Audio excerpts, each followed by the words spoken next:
असं आहे की पहिल्यांदा तर काँग्रेस पार्टीने या गोष्टीकरता माफी मागितली पाहिजे की अमित शहा यांचा अर्धवट व्हिडिओ ट्विट करून आणि त्याच्यावर त्यांनी संसदेचा वेळही खराब केला आणि आता जनतेचा वेळ देखील खराब करतायत। खरं म्हणजे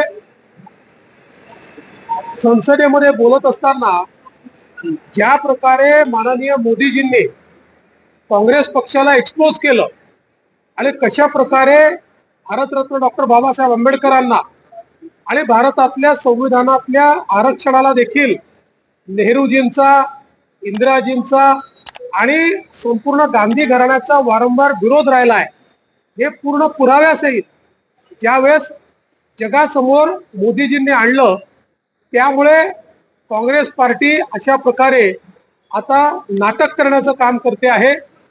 खरं म्हणजे याच काँग्रेस पार्टीने कधीही भारतरत्न डॉक्टर बाबासाहेब आंबेडकरांना निवडून येऊ दिलं नाही, जाणीवपूर्वक त्यांना पाडलं।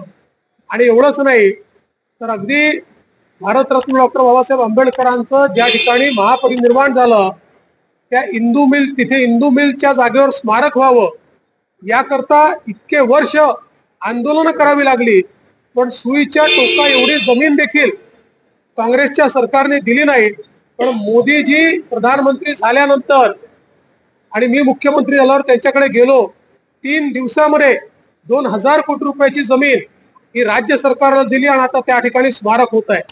लंडन मध्ये ज्या ठिकाणी बाबासाहेब शिकले त्या ठिकाणी ते घर लिलावात निघालं होतं।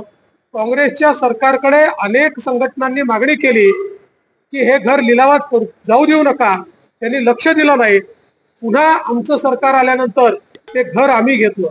महू असो, दीक्षाभूमी असो, अलीपूर रोड असो, प्रत्येक ठिकाणी भारतरत्न डॉक्टर बाबासाहेब आंबेडकरांच्या स्मृती जपण्याचं काम हे मोदी सरकारने आणि भाजपने केलेलं आहे। काँग्रेसला फक्त त्यांचं नाव वापरायचंय आणि त्यांचं नाव वापरून राजकारण करायचं आहे, मात्र कुठलाही सन्मान हा कधीही त्यांना काँग्रेसने दिलेला नाही, भारतरत्न देखील काँग्रेसने दिलेला नाही, हे या ठिकाणी स्पष्टपणे सांगू इच्छितो।